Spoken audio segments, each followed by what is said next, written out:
Welcome back to another episode of Smoking and Grilling with me, AB. Now, you already read the title. You know these are AB's favorites, right? My summer favorites. Look, so you see that mac and cheese right there? Look at that pool. That right there is a mac and cheese. Now, you can't say nothing about, summertime or even the spring, without saying mac and cheese, right? It's super easy to make. And if you guys look up, you can see that little iCard. You see that little thing that popped up right there? You want to go ahead and click on that if you want to see just how this one was completely made. This is super easy, just showing you how I did it, making the roux with the cheese, adding my milk. You guys can use heavy cream, however you guys want to do it, but I would suggest you follow the instructions that are down in the description box below, right? So then we add your cheese to it, all of this right here, even the aromatic that comes up off of this right here just says, you know what, it's spring and especially it's summertime, right? That's all your get-togethers and things like that, right? Just super easy. Then you can see right there, I'm mixing my cheeses. You got to do that, folks. You know what I mean? Now, I know a lot of people like to do all of those way out, mac and cheese. They want to do 3 cheese, 5 cheese. I've even seen a 7 cheese. But if you ask me, that's a whole lot, right? But that's what you're looking for right there, right? Because then we're going to go ahead and put them noodles in that. So if you guys going to be using a casserole dish, something like what you see right there. Or, you know what, when I say summertime and I think about like get-togethers and things like that, you know what, I use them aluminum half pans. Those right there are fire, folks. You know what I mean? You get those, they nice, big.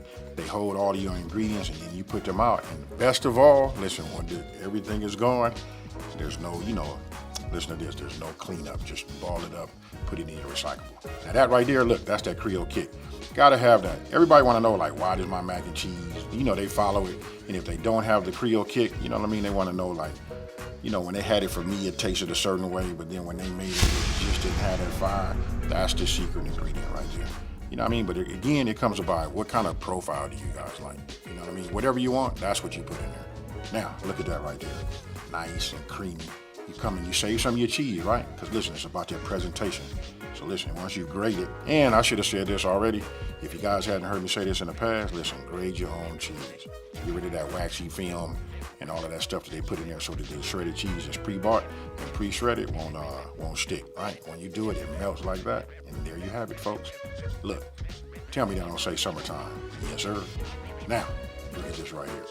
Now, you can see that was my Level Up series. That was just a quick glance. You know what I mean? You got the AP, you got the Level Up, the A, which is good for your poultries, and your pork. Yes, sir. What is that right there? That's pork, right? And if you guys haven't had that right there, if you've never done fried ribs, listen, I'm gonna go ahead and just let the cat out of the bag. It's almost like eating pork chop, just like with a stick on it. You know what I mean? That's your bone. Gives a little bit of extra flavor because it is, it is next to the bone, and they super easy to make, right? Now, summertime, don't forget, we don't want to lose that theme, right? So check it out. You gotta go ahead and get the ribs, and you want to put them. Now listen, you can do them 2 different ways. You can do them in the oven for those of you guys that don't have access to a grill. Like if you live in an apartment, it gets a little bit, tricky, right? Like you might not be able to just get out there on that community grill that everybody's using. Probably somebody's on it anyway. And then now with the fire regulations, you can't really, do anything out on your balcony, right? So listen, sometimes you got to put them in the oven. You know what I mean? But when you put them in the oven or the crock pot, listen, now again, if you look up at the top, I got an iCard for you. Show you how to do both. Now, what you're seeing right there is, look, that's me applying the rub generously on there. And I'm using the mustard as a binder, folks. Nothing too secretive or nothing like that, nothing way over the top.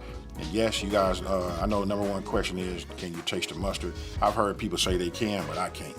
You know what I mean? You don't necessarily have to, put a whole lot on there. Remember, you're just applying your rub and you're using that, so that your binder as a binder.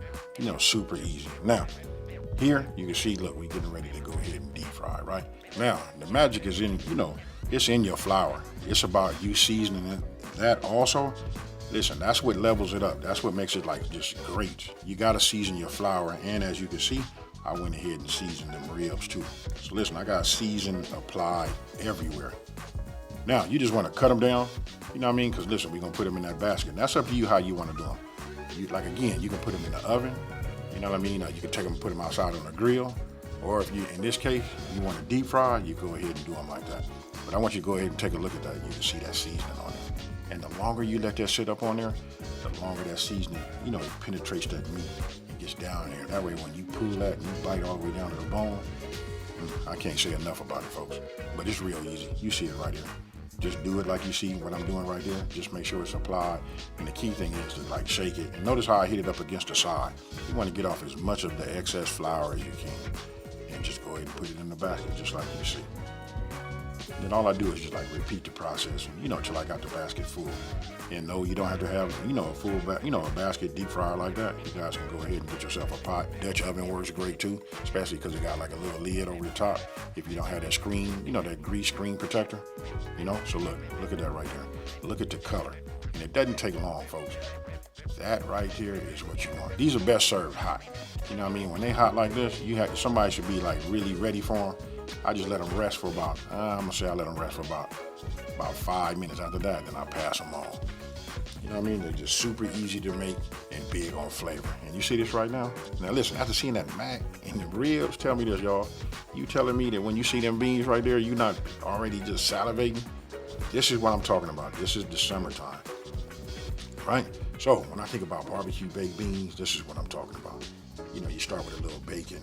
Leave a little bit of that bacon fat. You see how it's in there? I didn't clean it all out. Then you want to go ahead and add your beans, reintroduce that bacon. And I did like this. Listen, this is just for video purposes only. You see how I'm separating everything? That's so you guys can just see it. But this is like real easy to make. It's really a dump and go. This is really, really over the top when you put it out on the grill and you let it get infused with some of that, some of that smoke. I can't say enough about it, folks. These are the beans. These are what we call championship barbecue bacon beans. You know what I mean? It's all there. And then I want you guys to look at that onion. Got to talk about that because I don't know if the red onion get enough love. That's the flavor, folks. Now, again, you guys can go ahead and stick it out, put it on the grill, put it in the oven. You know what I mean? I would say put it in the oven if you're going to do it inside and just let that, marinate, let all of those flavors just, get married to each other and go from there. Now, we done seen what? Mac and cheese. We done seen ribs, but we did them a different way. We deep fried them, right? We came with barbecue baked beans, and I know what y'all know what this, I know you guys know what this is right here. This right here is that fire. You can't have barbecue baked beans without having no, potato salad. Super easy. You see that I'm using like regular everyday ingredients, but what makes it over the top, if you ask me, folks, it's the fact that you're using the mayo and the ingredients that you like. I'm giving you, just to adjust how to put something together. If you guys can use these brands, then go ahead. And then there it is right there. I always tell you, I got a little something special. That's that Creole kick. You just want to get everything seasoned. You want to have like just a little bit of a bite to it. And I don't know about y'all, but when it comes to potato salad, I got to do sweet relish.